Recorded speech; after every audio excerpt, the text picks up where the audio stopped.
But I didn't know you could cut labels out of clothes, and that therapist told me, and it has changed things. They were just like, yeah, well, why wouldn't you be able to? They're your clothes. You can literally do what you like with them. You could cut the nipples out if you want. You could, if you want, Stuart, cut up a T-shirt and stitch it to a gilet.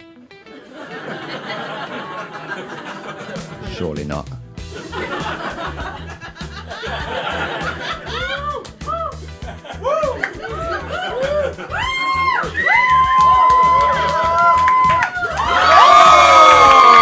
And recently I found out about this thing called, there's a makeup that you can get for your labia lips. Yeah, it's true. It's called My Pink Button. Yeah, and I was reading about it. It says in the back, it says, oh, you need this because your labia lips are grey, and this product will reinstate their once rosy hue. Now, I don't know about the women in here, but I don't remember them changing colour. I don't remember this. I don't remember being a young girl just running about with some flamingo fanny. I don't remember that. And I don't see the point in this as well, because surely, like, everything is like to beautify yourself and makes it more attractive to a guy. But say it worked and you got a guy back to yours, as soon as you start getting jiggy, all the makeup's just going to rub off and he's going to see you for the old, tired, ashen vagina that you are. And he's going to get the out of there with his now rosy-hued penis. I had to get a prostate exam right now. I woke up one day, 1 month into my 40s. I had quite a worrying symptom. I had a swollen gooch. Now, if you don't know what that is, that's the perineum. I had a fat gooch, mate. Chubby old gooch. I don't know why I keep saying it in different ways. And I was like, that's bad, I'll keep an eye on that. 2 days later, it got bigger. I went, that's enough eyes. I'm going to call a doctor, right? I called up, and it's hard calling the doctors. They're under pressure. You know, you can't get an appointment. But that aside, it's always been hard to call doctors in the UK, I think, for that long-standing tradition where doctors' receptionists are the angriest people on the planet. You call up with a health issue, they're like, what? Like that. And you're like, oh, I'm really sorry to bother you at work. But, yeah, okay. So I was walking home the other week, a man sort of in the shadows was like, excuse me, miss. I was like, I mean, yeah, sure, if you reckon. And he's like, miss, sorry to bother you, I just need some help fixing my car. He was wearing a hat and a jacket even though it was night and quite warm. I was like, no thank you, textbook murder. And I ran, not fast, believe it or not, up the street. He didn't chase me either, he definitely had no car. He was definitely trying to attack me. I was so angry, why is this happening, 2020, why are we still putting up with that shit? And then, why would he think that I could fix a car? And that was when I realised that the murderer was a better feminist than I am. Blech. That's a weird feeling, isn't it? You go from the euphoria of, like, escaping to feeling you've let a whole movement down somehow, you know? It's a bad story, it's a scary story. I think it's also quite a positive story in some ways, because it does show some progress, right? Like, women weren't getting murdered like that in the 50s. It's like, excuse me, sorry to bother you, I'm setting up a dinner party in these bushes and I don't know how to make a bechamel sauce. So we're up to cars! He thought I could fix a car, I thought I could fix a car. I like to think in 20 years' time there'll be men out there in shadows, excuse me, miss, sorry to bother you.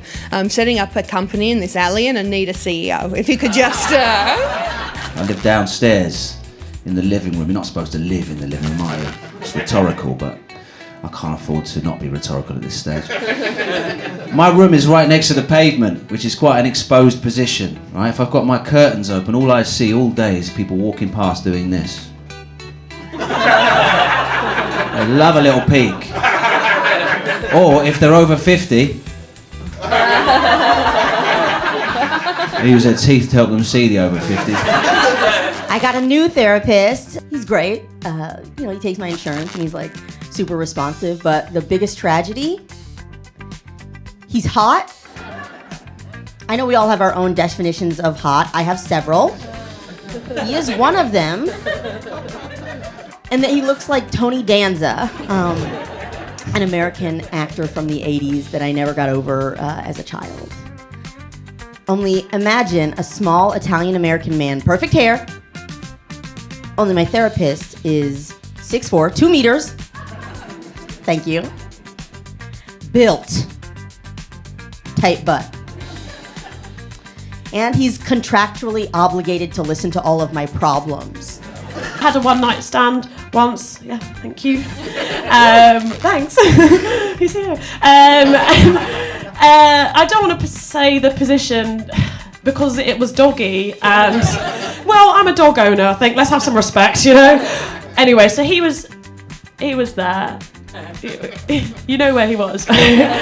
Some of you do. Some of you learning. I made the mistake, right, of I turned back to look at him. Sometimes you just got bloody know what they're up to back then. I turned back to look at him, and we caught eyes. I was like, oh, who are you? And neither of us knew what to do. It was an awkward moment. It became very clear that he didn't know what to do, because what he did was this.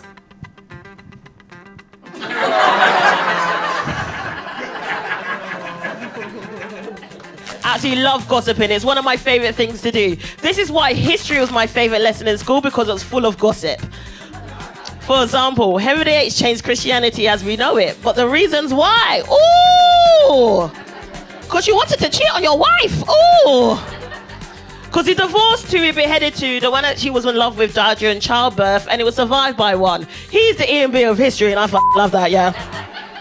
But I'm one of those people that has text messages on the phone from friends from 3 weeks ago being like, hey, Sikisa, oh, you okay? And I've just not responded. But as soon as someone messages me, guess what? I'm fucking calling you from the toilet, yeah?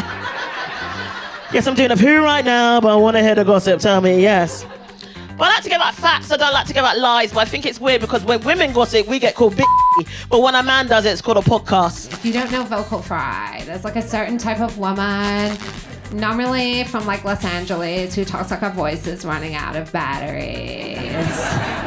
Because men find it sexy when you sound like you're on 20%. Please plug me in. I mean, it started in California, but because American culture is so dominant, it has spread. So you can go to Australia now and also find women in Sydney and Melbourne who are doing vocal fry and talking about flat whites for 45 minutes straight. And actually, if you go to the right bit of London, like Chelsea, and you meet someone called Millie or Tilly or Tabitha, they're also doing vocal fry. It's like an STD America gave the world. The greatest love song of all time is written by a German. It is Mambo No. 5. Lou Bega is born and raised in Munich, Germany. The only reason we don't realize it's a German song is because he doesn't sing with a German accent. It's good that he doesn't, because if he did, it would sound like a serial killer collecting his victims. A little bit of Monica in my life. A little bit of Erika by my side. A little bit of Sandra in the sun. A little bit of Mary in Nam Nam Nam. Das war Mambo Nummer 5.